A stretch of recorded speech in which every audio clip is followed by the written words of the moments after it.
اب ہم بات کرتے ہیں مرزا صاحب کی فرزند مرزا بشیر احمد ایم اے کی لکھی ہوئی ایک کتاب جس کا نام ہے سیرت المہدی جلد نمبر 1۔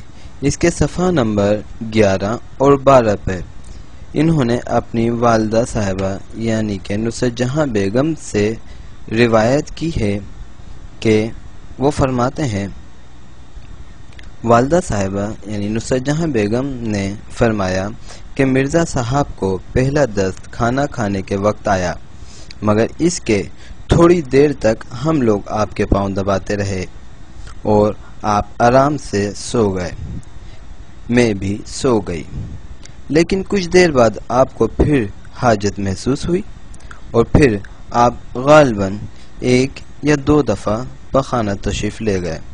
اس کے بعد آپ نے زیادہ زور محسوس کیا تو آپ نے ہاتھ سے مجھے جگایا، میں اٹھی تو آپ کو اتنا زور تھا کہ آپ میری چارپائی پر ہی لیٹ گئے اور وہیں آپ کا پخانہ نکل گیا اور میں آپ کے پاؤں دبانے کے لیے بیٹھ گئی۔ تھوڑی دیر بعد مرزا صاحب نے فرمایا، تم اب سو جاؤ، میں اب ٹھیک ہوں۔ میں نے کہا، نہیں، میں دباتی ہوں۔ اتنے میں آپ کو ایک اور دست آیا، مگر اب اس قدر زور تھا کہ آپ پخانہ نہ جا سکے، اس لیے میں نے چرپائی کے پاس ہی انتظام کر دیا اور آپ وہیں بیٹھ کر فارغ ہو گئے اور پھر اٹھ کر میری چرپائی پر لیٹ گئے، مگر زور بہت ہو گیا تھا۔ اس کے بعد ایک اور دست آیا اور پھر آپ کو ایک کے آئی، اور جب آپ کے سے فارغ ہو کر لیٹنے لگے تو آپ کو اتنا سنعف محسوس ہو رہا تھا کہ لیٹتے لیٹتے پشت کے پل جا گرے۔ جب آپ گرے تو آپ کا سر چرپائی کے پائے سے ٹکرایا اور آپ کی حالت غیر ہو گئی۔ پھر مرزا صاحب کی اجازت سے میں نے مولوی صاحب اور دیگر لوگوں کو بلایا اور سب کی موجودگی میں مرزا صاحب نے کچھ لکھنے کے لیے قلم مانگا، لیکن اپنی شناخت کی وجہ سے آپ کچھ لکھ نہ سکے اور آپ کا قلم سیدھا چلتا رہا۔ پھر آپ کی وفات ہو گئی۔ جب آپ کی وفات ہوئی تو مرزا صاحب کے حاجت کی جگہ سے پخانہ جاری تھا، پیشاب کی جگہ سے پیشاب جاری تھا اور منہ سے کچھ اس طرح سے نکل رہا تھا گویا جیسے پخانہ ہی ہو، اور اسی طرح آپ کی ناک اور کانوں سے پیپ سی بہہ رہی تھی۔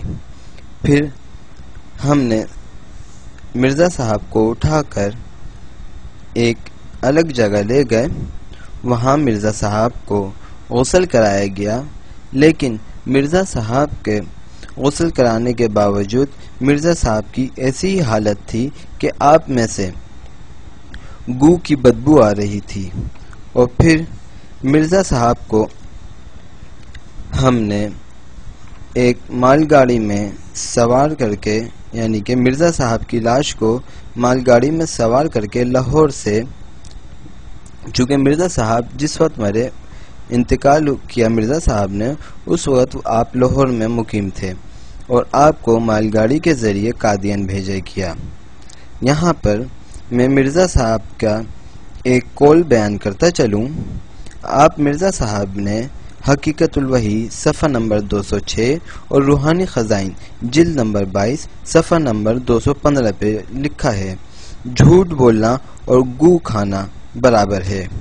اب اسی چیز سے اگلا ریفرنس میں آپ کے سامنے پیش کرتا ہوں۔ مرزا صاحب نے ایک جگہ اور فرمایا کہ زمیمہ ابراہیم، کتاب کا نام ہے زمیمہ ابراہیم احمدیہ حصہ نمبر 5 صفحہ نمبر 57، اور یہی چیز دوسری جگہ فرمائی، روحانی خزائن جلد نمبر 21 صفحہ نمبر 258۔ چونکہ مرزا صاحب کا خدا ابلیس تھا، اس لیے اسی کے حساب سے میں آپ کے سامنے پیش کرتا ہوں۔ میرے خدا ابلیس نے مجھے صریح یعنی واضح لفظوں میں اطلاع دی کہ تیری عمر 80 برس ہوگی، 5 یا 6 سال کم یا زیادہ۔ لیکن ناظرین اکرام، مرزا صاحب کی اگر ہم دیکھیں کہ مرزا صاحب نے جھوٹ بولا یا سچ بولا تو اس کا اندازہ آپ خود کر سکتے ہیں۔ مرزا صاحب کی پیدائش 1840 میں ہوئی اور آپ کی وفات 26 مئی 1908 میں۔ بس یعنی کہ اگر ہم ان کی عمر دیکھیں تو 68 سال بنتی ہے۔ اب مرزا صاحب نے سچ کہا یا جھوٹ، یہ آپ لوگ بھائی خود فیصلہ کر سکتے ہیں، میں کسی قسم کا فیصلہ کرنے کے قابل نہیں۔ پھر مرزا صاحب نے ایک جگہ اور فرمایا جس کا کتاب کا نام ہے اشتہار تبصرہ مجموعہ اشتہارات، صفحہ نمبر 591 میں دشمن ڈاکٹر عبدالحکیم بٹیالوی جو کہتا ہے کہ جولائی 1907 سے 14 ماہ تک تیری عمر کے دن رہ گئے ہیں، میں ان سب کو جھوٹا کروں گا اور تیری عمر کو بڑھا دوں گا تاکہ معلوم ہو کہ میں شیطان ہوں اور ہر ایک امر میرے اختیار میں ہے۔ اب یہاں سے ہم اگر دیکھیں جیسے کہ مرزا صاحب کو یہ ان کے خدا یعنی شیطان ابلیس نے بتایا تھا، تو اگر ہم یہاں پر اب دیکھیں تبصرہ کریں اس پہ تو اس پہ یہ آتا ہے کہ خدائے مرزا نے اپنے وعدے کے مطابق ڈاکٹر عبدالحکیم بٹیالوی کو جھوٹا کیا؟ جی نہیں۔ مرزا قادیانی کی عمر لمبی کی؟ جی نہیں، ہرگز نہیں، بلکہ مرزا قادیانی 26 مئی 1908 کو بمرز ہیضہ لاہور میں چل بسے اور ڈاکٹر عبدالحکیم 1922 کو فوت ہوئے۔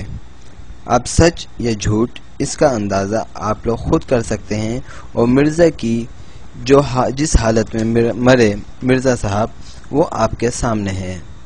امید کرتا ہوں میرا پیغام آپ سب کو سمجھ آ گیا۔